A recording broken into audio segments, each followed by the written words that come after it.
Salut à tous, c'est Tom Couchou. Donc aujourd'hui, on se retrouve chez Ardent Pêche pour parler un petit peu de pêche du brochet, notamment de pêche du brochet avec des gros leurres souples. Donc dans une précédente vidéo, je vous avais parlé d'utilisation de gros leurres durs et je vous avais dit que la chose qui me faisait partir sur les leurres dures, c'était très souvent la clarté de l'eau.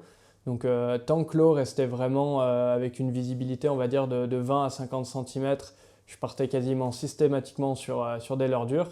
Dès que l'eau est un peu plus trouble, je fais l'inverse. Là, je pars sur des leurres souples. Donc je ne dis pas que c'est pas possible de prendre des brochets au leurre souple quand l'eau est claire, mais j'ai quand même tendance plus souvent à partir sur les leurres dures. Maintenant là on va parler vraiment de cas avec de l'eau qui s'est un petit peu troublée, ou des pêches en profondeur où la lumière va avoir un peu plus de mal à passer, et où on va plus pouvoir jouer vraiment sur la silhouette de notre leurre comme on le fait avec des leurres dures, mais où on va plutôt jouer sur les vibrations. Et donc dans ce cas-là, l'intérêt du leurre souple, il est assez facile à comprendre, puisque la plupart des leurres souples que j'utilise, et notamment les trois que je vais vous présenter aujourd'hui, sont des leurres souples de type soft swim bait, hein, donc avec une caudale qui bat vraiment fort et qui brasse de l'eau. Donc je vais vous présenter trois références avec des cadres d'utilisation qui sont différents, des profondeurs de pêche qui sont différentes en fonction des saisons. On va essayer de découper ça d'une façon un petit peu méthodique, pour que vous compreniez, en fonction du moment de la saison à laquelle vous regardez cette vidéo, quel type de leurre vous pouvez utiliser et quel montage lui appliquer. Donc on va commencer avec le début de saison, le printemps. Très souvent, c'est une saison où les gros poissons sont encore sur les bordures, pour deux raisons. L'eau n'est pas encore trop chaude, donc il y a encore assez d'oxygène sur des endroits où il y a très peu de fond, puisque plus l'eau monte en température et moins il y a d'oxygène dissous dans l'eau. Donc les poissons vont chercher cet oxygène en premier, hein, c'est vital pour eux comme pour nous. Donc en début de saison, quand l'eau est encore assez fraîche, ils restent sur les bordures pour s'alimenter. Ça leur permet, vu qu'il y a moins de profondeur, de bénéficier d'une zone très lumineuse.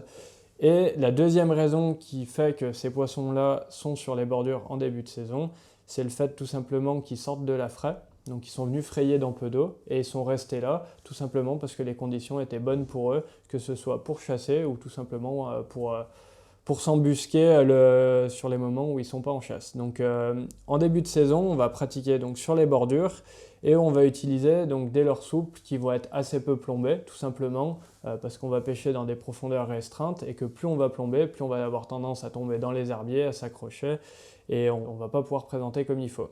Donc là, je vais vous parler notamment du Spark Shot de chez Megabass qui convient très bien pour cette partie-là de la saison, que je vais monter avec un montage shallow. Donc un montage shallow, comme son nom l'indique, c'est un montage qui est fait pour pêcher dans peu d'eau, puisque shallow en anglais, c'est un adjectif qu'on utilise pour parler des zones peu profondes.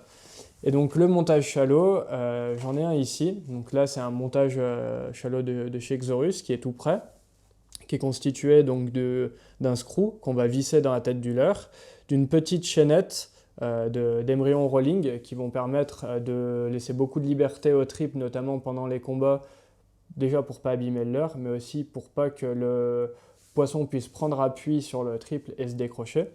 Donc on va venir visser ce screw dans la tête de notre leurre, comme ça, et on va venir mettre le triple dans la fente ventrale, ce qui va nous permettre d'avoir un leurre qui est pas lesté et qui va pouvoir pêcher assez lentement dans peu d'eau. Donc quand je pêche ces zones shallow, j'utilise soit le Spark Shad avec un montage shallow, soit j'utilise le McDraft qui est assez similaire avec deux différences majeures. Le fait qu'il est déjà prémonté avec ce fameux montage shallow qui lui est interne. Donc si vous voulez acheter quelque chose de tout prêt, vous pouvez partir par exemple sur un McDraft. Maintenant, sans parler du côté pratique, est-ce qu'on doit le monter ou pas, en pêche, la différence entre ces deux leurres-là, c'est tout simplement que celui-là, il va déjà vibrer beaucoup plus fort. Le McDraft a une section arrière qui est beaucoup plus importante que le Spark Shad, donc il va envoyer plus de vibrations, il va pouvoir pêcher plus lentement et surtout, il va descendre moins vite dans la couche d'eau à plombée égale qu'avec un Spark Shad. Donc je vais utiliser celui-là sur des pêches où je veux vraiment pêcher très lentement, où je veux envoyer des grosses vibrations. Donc ça, c'est les cas où les poissons sont vraiment en train de s'alimenter, où on n'a pas besoin de chercher la touche de réaction, qu'il suffit de pêcher sous la surface, d'envoyer des gros signaux et les poissons vont venir le prendre. Dans les cas où je veux pêcher un peu plus vite, de temps en temps laisser un petit peu tomber dans les herbiers, Là, je vais plutôt partir sur le Spark Shad, tout simplement parce qu'il est égorgé de sel, donc ça lui donne une plus grosse densité et ça va lui permettre, même sans plomb, de nager à la descente. Donc avec mon montage shallow sur ces zones peu profondes, je vais pouvoir lui donner quand même quelques petites animations, jouer au-dessus des herbiers et aller chercher les poissons qui sont un petit peu tankés, qui sont vraiment dans les obstacles et qui sortent pas volontiers pour s'alimenter à ce moment-là, tout simplement parce qu'on n'est pas sur la phase du pic d'activité. Donc quand j'ai un peu de vent, que les brochets sont dehors, sont bien joueurs, je ne cherche pas à m'approcher du fond, je reste vraiment sous la surface et je passe avec un McDraft. Et quand c'est un petit peu plus calme, que j'ai un peu moins de touches, le vent s'est calmé ou tout simplement c'est les heures creuses de la journée, là je vais passer sur un Spark Shad que je vais aussi monter en shallow, mais que je vais laisser un petit peu descendre, utiliser sa densité pour le faire nager doucement à la descente, me rapprocher des herbiers et essayer de faire sortir ces poissons qui sont un petit peu plus apathiques. Maintenant, j'ai une troisième référence qui est vraiment adaptée pour la pêche de ces zones peu profondes. Donc c'est le One-Up 10 pouces. Donc le One-Up, il est très connu pour la pêche des carnassiers dans toutes ses autres tailles, que ce soit pour la pêche du centre, de la perche ou du brochet, ou même en mer sur la pêche du bar. C'est vraiment un incontournable pour plusieurs raisons, hein. Il a vraiment une nage très particulière qui est d'une grande efficacité. Il a un attractant qui est très efficace aussi. Mais il avait un petit souci concernant notamment la grosse taille en 10 pouces pour la pêche du brochet, c'était que sa matière très souple lui donnait une fragilité trop importante pour ses pêches au big bait, pour un prédateur qui a des dents aussi acérées que le brochet. Donc on a créé une nouvelle version, enfin qui maintenant est plus vraiment nouvelle, hein, mais c'est la version Pike Limited, qui a une gomme beaucoup plus résistante, tout en conservant cette souplesse. Alors moi, le One-Up 10 pouces, dans quel cas je m'en sers et dans quel cas je le trouve exceptionnel, c'est quand il s'agit de pêcher en texan. Quand j'ai une zone peu profonde en bordure au printemps où les herbiers sont souvent assez peu développés, mais par contre on peut avoir un arbre tombé dans l'eau, on peut avoir des buissons, souvent les étangs par exemple en début de saison sont souvent avec un niveau un petit peu haut, donc on va avoir pas mal de végétation qui d'habitude est terrestre, qui se retrouve dans l'eau, et les brochets bien évidemment vont profiter de tout ça pour aller s'embusquer, et il va falloir parfois aller les chercher vraiment dans ces obstacles-là. Et dans ce cas-là, j'aime bien le One-Up 10 pouces déjà parce que c'est une belle bouchée, que ça envoie des gros signaux, et parce que sa souplesse va lui permettre d'utiliser un montage texan qui ne va pas avoir de mal à ressortir du leurre pour bien piquer les poissons. Ce que je reproche à la plupart des shads de cette taille-là pour pêcher le brochet, c'est que souvent ils sont trop raides pour pêcher en texan. Le One-Up, il a vraiment l'avantage de cette souplesse, donc si vous voulez un gros shad pour pêcher en texan, je vous le conseille vraiment, il est particulièrement bon pour ça. Donc là-dessus, je vais y passer deux types de texans. Donc je les ai ici. On va avoir un texan tout simplement en 10-0, pas plombé, qui va vous permettre de pêcher très doucement, juste sous la surface, quand vous n'avez pas besoin on va dire, de poids, parce que vous voulez pêcher doucement et que vous ne voulez pas pêcher profond. Dans les cas où vous voulez rentrer dans un arbre qui est un petit peu profond, dans un cas où vous voudriez pêcher un petit peu plus vite et où vous avez besoin que le leurre soit stabilisé par un poids, je vous conseille plutôt ce genre d'hameçon texan-là, avec une plombée sur la hampe, qui vont vous permettre justement de bien répondre à ce genre de situation. Donc cette pêche de bordure, comme je vous disais, on va la pratiquer majoritairement au printemps. Maintenant, il y a une autre période de l'année où il ne faut vraiment pas la négliger, c'est la fin de saison, notamment le mois de janvier et les 15 derniers jours de janvier très souvent. C'est tout simplement parce que c'est la période de l'année où les grosses femelles vont commencer à remonter sur les zones très peu profondes parce qu'elles sont pas loin de pondre, la fraie est vraiment proche et c'est là où vous allez pouvoir prendre les brochets les plus gros possibles et c'est parfois des phases alimentaires qui sont vraiment intéressantes, très courtes, mais très intéressantes dans le sens où c'est des gros poissons qui s'alimentent beaucoup sur des périodes très très courtes, hein, c'est des pics d'activité très courts. Mais dans ces cas-là, si vous savez à quelle heure ça se passe, vous allez pouvoir retrouver des gros poissons sur les bordures, avoir des attaques à vue en plein hiver. Et donc tous les montages dont je vous ai parlé là, c'est pas juste à réserver pour le début de saison. Pensez bien, le mois de janvier, de façon globale, il y a toujours un moment de la journée où il y a des chances qu'il y ait des gros poissons sur les bordures et ça peut vous permettre, même pendant une pêche de cendre, de prendre un petit quart d'heure et d'aller faire les bordures dans peu d'eau, ça peut vous permettre d'avoir une très belle surprise. On revient maintenant sur les différents types de montage en fonction de la saison. Donc là, on a vu les zones peu profondes et on va parler maintenant des périodes un petit peu intermédiaires où les poissons commencent à redescendre dans les zones plus profonde. Donc ça, très souvent, ça arrive, on va dire, entre la transition entre le printemps et l'été et la transition entre l'automne et l'hiver, où les poissons soit quittent les profondeurs pour remonter sur les zones peu profondes, ou quittent les zones peu profondes pour aller en profondeur.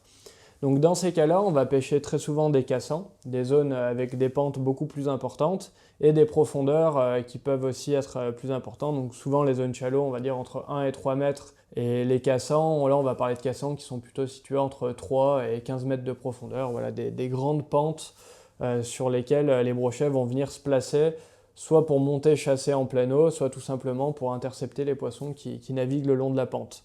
Donc pour ce type de pêche-là, moi j'aime bien pratiquer de deux façons. La première, ça va être ce qu'on appelle la pêche en traction. Donc là, je vais utiliser des leurres souples que je vais monter sur tête plombée. Alors pourquoi c'est important pour cette pêche en traction d'utiliser des têtes plombées?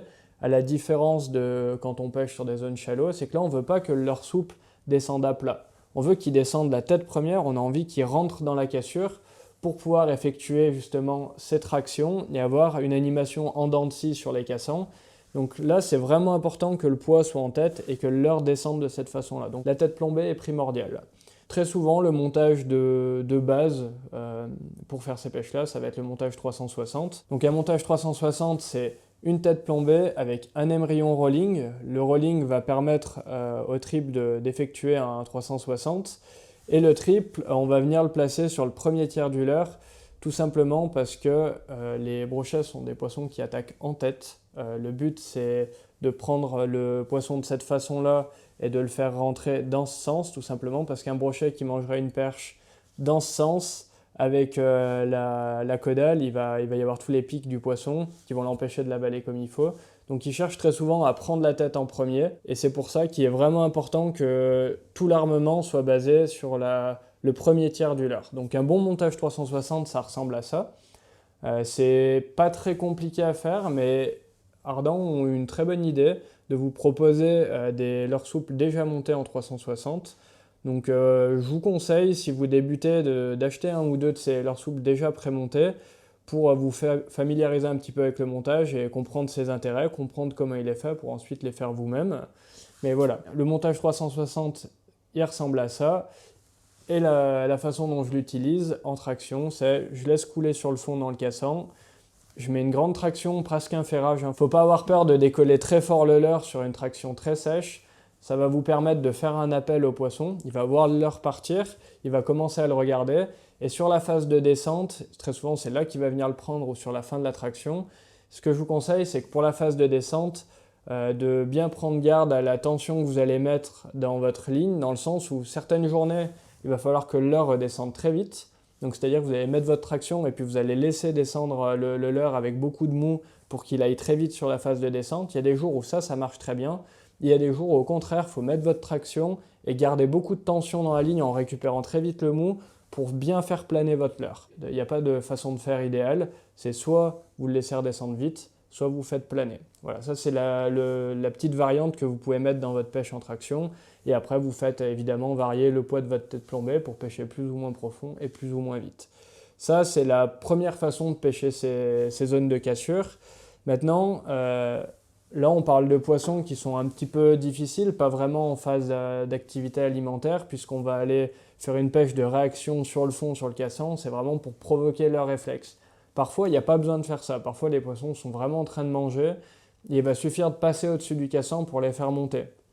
Et dans ce cas-là, vous pouvez tout simplement garder votre même montage 360, mais au lieu de le poser sur le fond et d'animer et de suivre votre cassant en descendant, vous allez poser une première fois sur le fond et vous allez vous contenter de mouliner jusqu'au bateau ou jusqu'au bord si vous pêchez du bord. Et les poissons qui sont en phase d'activité alimentaire n'auront pas besoin de ces animations en traction. Une récupération continue suffira à les faire monter et c'est comme ça que vous prendrez les plus belles touches en tout cas.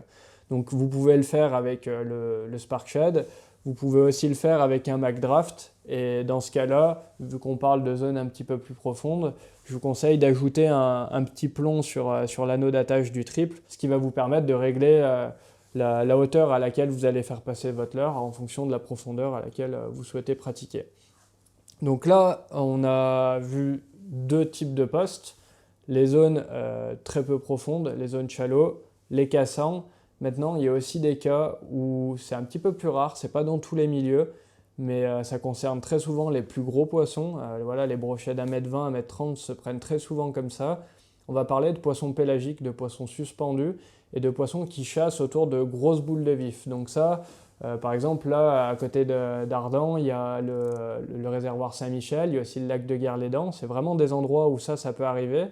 Moi, je pêche les lacs alpins, donc le Léman, Annecy, le Bourget. C'est une pêche qui est très répandue, où beaucoup de gens vont pêcher autour de ces boules de vif en pleine eau, où on ne va pas pêcher les chalots, on ne va pas pêcher les cassants, on va vraiment se reculer et parfois pêcher dans 50 mètres de profondeur, à quelques mètres sous la surface, parce que c'est là où se tiennent très souvent les plus gros poissons. Donc c'est une pêche très particulière, mais qu'il faut connaître aussi, qui fait partie des cordes à l'arc que se doit de posséder un bon pêcheur de brochet. Et dans ce cas-là, on va pouvoir prendre les 3 références que je vous ai présentées, les monter en montage 360 pour le one-up et le spark shad. Il faudra juste choisir la bonne plombée pour passer à la bonne hauteur. Donc très souvent, c'est le sondeur qui va vous indiquer à quelle hauteur passer, puisque vous allez chercher à passer à la même hauteur que les boules de vif que vous allez pouvoir voir au sondeur. Tout simplement parce que les brochets sont autour, sont en train de les suivre. De temps en temps, ils ne mordent pas, et puis de temps en temps, ils viennent y taper dedans. Et le but, c'est de faire passer notre leurre souple dans ces moments-là.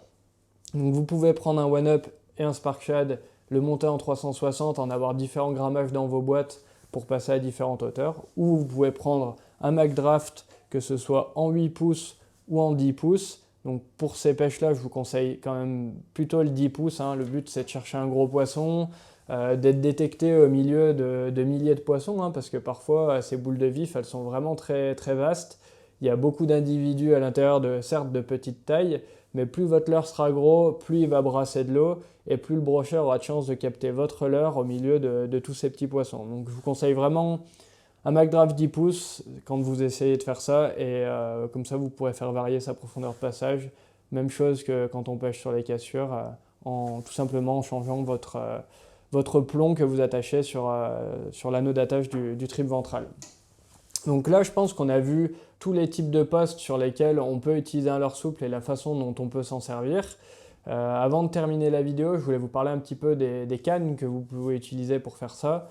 Donc là, on a vu un petit peu les différents types de postes, les différents types de montage et d'animation qu'on peut utiliser sur un leurre souple pour pêcher tout au long de la saison. Maintenant, il y a quelque chose qu'on n'a pas évoqué, c'est les couleurs. Donc je ne suis pas quelqu'un qui a des milliers de couleurs dans sa boîte, mais par contre, il y a quelque chose qui me paraît vraiment important, c'est de toujours avoir une couleur très agressive qui fait un bon contraste avec la couleur de l'eau dans laquelle on pratique. Donc ça va être des couleurs, là comme vous le voyez sur la table, moi j'aime beaucoup le jaune parce que c'est justement une couleur qui fait un peu contraste, peu importe la couleur de l'eau. Donc là par exemple le Shardback du Spark Shad, le Shardback du McDraft, ça fait vraiment ce contraste qui est nécessaire pour toutes les pêches de réaction, on va dire, tous les cas où les poissons ne s'alimentent pas. Une autre chose qui est intéressante, c'est quand on va pêcher les chalots, c'est la même chose que ce soit des leurres dures ou des leurres souples, j'aime bien les dos jaunes. Ça me permet de garder un petit peu un contact visuel avec mon leurre et de savoir où je suis. Ça me permet aussi de profiter du côté agréable de cette pêche-là, de bien voir l'attaque du poisson. Donc ces coloris un petit peu agressifs, ils ont ces intérêts-là. Jouer sur la réaction du poisson, sur ses réflexes, et aussi garder un contact visuel pour le pêcheur, notamment sur les pêches de début de saison et de fin de saison. Ensuite, les coloris naturels, donc je vais utiliser principalement des coloris argentés, bleutés.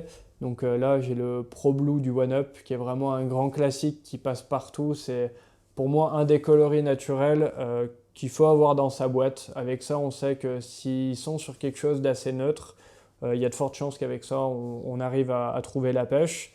Et j'aime bien aussi des coloris comme le Hablet. On est un peu sur des mêmes bases, c'est-à-dire du bleuté et de l'argenté sur le ventre, mais là on a beaucoup plus de paillettes et une légère transparence sur le dos. C'est quelque chose qui est intéressant aussi, notamment par eau claire et par des temps très ensoleillés, où justement cette transparence et ces paillettes vont vraiment apporter quelque chose au leurre.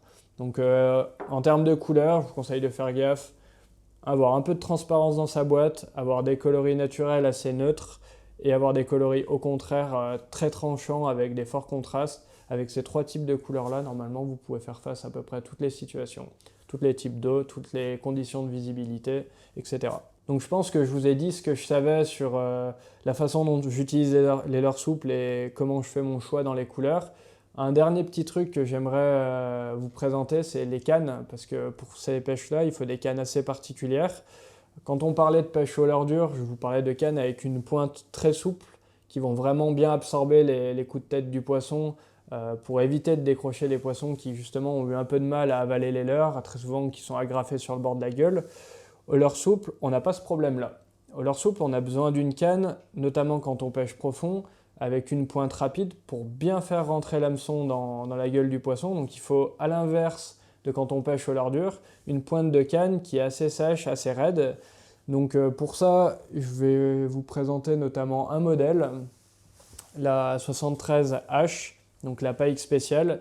C'est une canne qui, à l'inverse de la plupart des cannes casting de chez Tenryu, a vraiment une pointe très rapide et correspond bien justement à la problématique qu'on va rencontrer quand on veut utiliser des leurres souples, c'est-à-dire on a besoin de pouvoir ferrer efficacement quand les poissons sont profonds et on a besoin aussi de pouvoir animer, de pouvoir bien décoller nos leurres. Et donc pour ça, si on a une pointe molle qui va absorber un petit peu l'animation, on va avoir du mal à faire des animations très sèches et il nous faut justement cette pointe rapide comme à la Pike spéciale pour pouvoir animer de façon efficace nos leurres souples. Donc là, c'est une canne de puissance en 20-80, donc ça va vous permettre de passer, par exemple, les Spark Shad, peu importe le montage que vous allez utiliser, voilà, que vous le montiez en 360 avec des têtes plombées de 10 à 25 grammes, ça ira très bien, que vous pêchiez avec un montage shallow, ça ira très bien.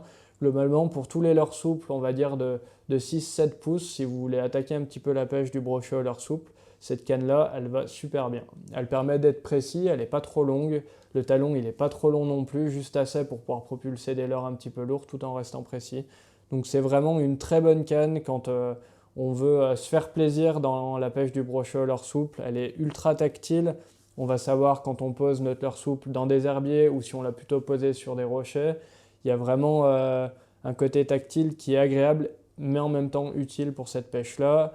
Un dernier petit point sur la canne, notamment pour les pêches en traction, c'est quand on pêche dans les herbiers, c'est important d'avoir une canne avec une pointe sèche dans le sens où il va falloir arracher les herbiers très souvent. C'est une pêche qui fonctionne très bien en traction où on laisse tomber dans les herbiers, on les arrache.